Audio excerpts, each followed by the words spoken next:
किसी फिल्म के सीन की तरह पुलिस की 100 गाड़ियां अपराधी एंड गैंग का पीछा कर रहे थे।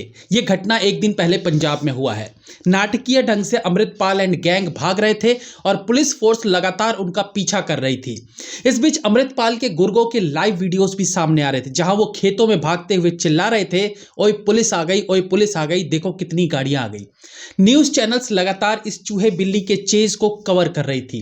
कभी कहा जा रहा था कि अमृतपाल गिरफ्तार हो गया, कभी कहा जा रहा था वो भाग गया, कभी कहा जाने लगा कि उसके गुर्गे गिरफ्तार हो गए और ये खेल घंटों तक चलता रहा। और अंततः आखिरी न्यूज के अनुसार अमृतपाल भाग गया और उसे भगोड़ा घोषित कर दिया गया है।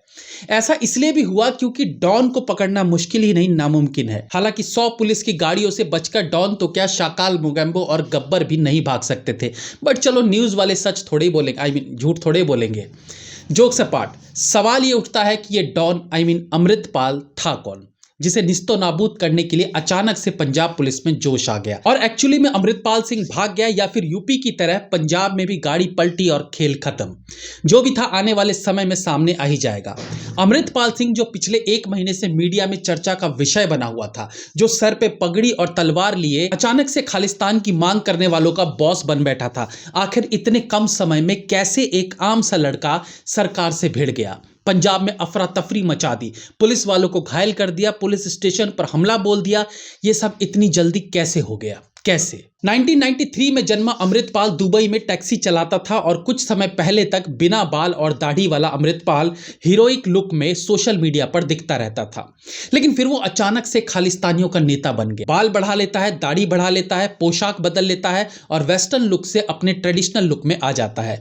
इसके पीछे एक लंबी चौड़ी साजिश थी, जिसके करता धरता वही वामपंथी हैं जो समय समय पर देश का माहौल बिगाड़ने के लिए किसी न किसी को हीरो बनाकर चमकाने का काम करते हैं। उसके पीछे पैसा खर्च करते हैं और सरकार की खिलाफत करने के लिए एक बलि का बकरा तैयार करते हैं। यह सब कुछ वामपंथ गुट पर्दे के पीछे से करता है। समय आने पर हलाल भी ये बकरा ही होता है, बकरे के मालिकों को कुछ नहीं होता। कहानी शुरू होती है 15 फरवरी से, जब सोशल मीडिया के एक पोस्ट को लेकर अमृतपाल का वरिंदर सिंह से झगड़ा हो जाता है और उसके लिए अमृतपाल के खिलाफ एक FIR दर्ज कराई जाती है। इस FIR के चलते अमृतपाल तो नहीं, लेकिन उसका साथी लवप्रीत उर्फ तूफानी पुलिस के हत्थे चढ़ जाता है और उसे थाने ले जाया जाता है। 18 फरवरी को अमृतपाल थाने को घेरने का प्लान करता है, लेकिन उसका यह प्लान इसलिए असफल हो जाता है कि उस दिन उसका साथ देने के लिए लोग नहीं आए थे। अब दिक्कत यह है कि ये लोग खुद कुछ नहीं कर पाते, इन्हें भीड़ की जरूरत होती है। तो 19 फरवरी को मोगा में दीप सिद्धू के बरसी कार्यक्रम में पहुंचा और मंच से खालिस्तानी की हिमायत करने लगा। देश के प्रधानमंत्री और गृह मंत्री के लिए अपशब्द कहे और 23 फरवरी को अजनाला थाने घेरने की कॉल दी। इसके 2-4 दिन बाद वो भीड़ लेकर थाने पहुंचता है और बैरिकेड्स तोड़ते हुए थाने पर कब्जा कर लेता है। यहां पुलिस के साथ उसके ग्रुप की भिड़ंत होती है और एक SP रैंक के अधिकारी के साथ साथ अन्य कई पुलिस के जवान घायल हो जाते हैं। और देखा जाए तो अमृतपाल के विनाश काल की नींव इस कांड से ही रखी जा चुकी थी। लेकिन आने वाला कल तय करता कि यह विनाश काल कब से शुरू होना था, क्योंकि यदि वो अपने लोगों को भड़काने में सफल हो जाता और बड़ा बनकर उभरता या खालिस्तानियों का बड़ा नेता बन बैठता तो उसके विनाश काल की अवधि लंबी हो जाती। और इस बीच कहीं वो सेंट्रल गवर्नमेंट के लिए नासूर बन गया तो ये विनाश काल जल्दी शुरू हो जाता। क्योंकि पुलिस वालों में भले कुछ बुराइयां हो, लेकिन अपने साथी के साथ हुए दुर्व्यवहार के लिए वो कुछ भी कर सकते हैं। ऑफ कोर्स उसमें गवर्नमेंट और हायर अथॉरिटीज की सहमति होती है। लेकिन अमृतपाल पुलिस की नजरों में चुभने तो लगा था। धीरे धीरे अमृतपाल भाषणबाजी करने लगा, इससे लोगों का समर्थन मिलने लगा और जिनका इन्हें समर्थन मिल रहा था वो कोई आम पब्लिक नहीं थी, इसे मैं कंपनी कहता हूं। ये कंपनी वर्कर्स है और कंपनी के ओनर्स है वामपंथी, जो समय समय पर अपनी कंपनी के माध्यम से भीड़ जुटाकर बड़ी संख्या में समर्थन देने के लिए जाने जाते हैं। इन्हें पैसा दीजिए और ये रेडी हो जाते हैं किसी के भी पक्ष में बोलने के लिए। इसमें ऑब्वियसली मीडिया का भी हाथ होता है। अमृतपाल लगातार मीडिया में भी दिखाई देने लगा। अपनी देसी वेशभूषा में वो चैनल्स पर इंटरव्यू देने लगा एंड ऑफ कोर्स वो बोलने में थोड़ा अच्छा था। और जानते हैं ये बोलने की कला ना बहुत कमाल की होती है। ये आपको भीड़ से उठाकर एक अलग ऊंचाई पर खड़ा कर देती है। शायद यही कारण है कि टीचर्स तो इंडिया में एक से बढ़कर एक हैं, लेकिन क्यों खान सर को सब जानते हैं या ओझा सर को सब जानते हैं। IAS की तैयारी तो बहुत से कोचिंग इंस्टीट्यूट कराते हैं, लेकिन दृष्टि IAS इतना फेमस क्यों है? ऑफ कोर्स उन्हें चीजों को एंटरटेनिंग तरीके से बोलना आता है, या यूं कहिए ये बातूनी होते हैं। हालांकि देसी लैंग्वेज में इनके लिए एक अलग नाम भी होता है और ये लोग टैलेंटेड होते हैं, लेकिन टैलेंटेड होने से पॉपुलर नहीं हो सकते, क्योंकि टैलेंटेड बहुत लोग होते हैं। उस टैलेंट को आपको परोसना आना चाहिए, इसलिए आज फेमस यूट्यूबर फेमस है। और यही टैलेंट अमृतपाल में भी था कि वो बोल सकता था और चतुर भी था, और इतना चतुर भी था कि वो गंभीर सवालों पर कन्नी काट सके, जिसका अर्थ है वो इतना ज्ञानी भी नहीं था, बेसिक नॉलेज थी उसे। इसके बाद प्रधानमंत्री से लेकर सबको धमकाना भी इसने शुरू कर दिया, और फिर सरकार आ गई सख्ते में, और उसके बाद शेर को गीदड़ बनते देरी नहीं लगी, और ये 4 दिन का शेर चूहा बनकर पंजाब की सड़कों पर जान बचाता दिखाई दिया। अभी तक इसके 100 से ज्यादा साथियों को गिरफ्तार कर लिया गया है। अमृतपाल वारिस पंजाब डे का प्रमुख है, जो दीप सिद्धू द्वारा शुरू किया गया ऑर्गेनाइजेशन था।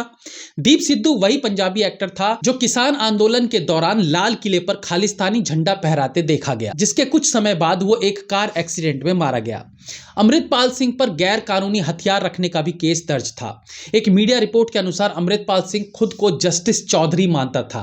उसका घर अंगरक्षकों से घिरा हुआ था, और फिर वो गांव के लोगों के साथ बैठकर उनकी समस्याओं का समाधान करता था। खुद को सर्वोपरि मान लेने वाले अमृतपाल पर जब पुलिस ने दबिश डाली, तो उस जस्टिस चौधरी को भीगी बिल्ली बनते देख निश्चित तौर पर उसके समर्थकों का हौसला भी टूट गया होगा।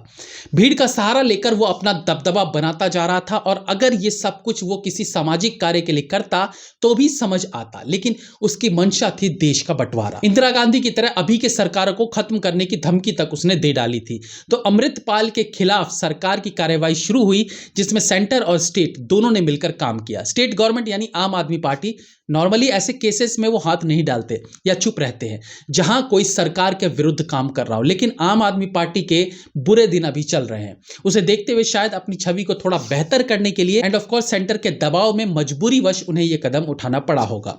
दूसरा वही बात जो मैंने पहले बोली थी कि अमृतपाल का विनाश काल उस थाने वाले हमले से ही शुरू हो चुका था। अमृतपाल ने पुलिस थाने पर हमला कर उनके ही साथियों को घायल कर दिया था, तो गुस्सा तो पुलिस में पहले से ही भरा हुआ था। अब अहम सवाल कि अमृतपाल का हुआ क्या वो सचमुच फरार है, जैसे कि उसे भगोड़ा घोषित किया जा चुका है, या उसे गिरफ्तार कर लिया गया है, या फिर उसका ऊपर का टिकट काटा जा चुका है। जो भी हुआ हो, लेकिन इतना तो तय है कि वामपंथियों द्वारा पाला पोसा ये बकरा एक बार फिर हलाल हो गया, क्योंकि अगर वो भाग गया तो एटलीस्ट इंडिया में आकर वो अपना मिशन नहीं चला पाएगा, और मारा गया तब तो कहानी खत्म। तो end of the day atom bomb की तरह खुद को दिखाने वाला अमृतपाल एक्चुअली फुस्सी बॉम्ब निकला, जो पंजाब की गलियों में अपनी जान बचाता फिर रहा था। जय हिंद, वंदे मातरम।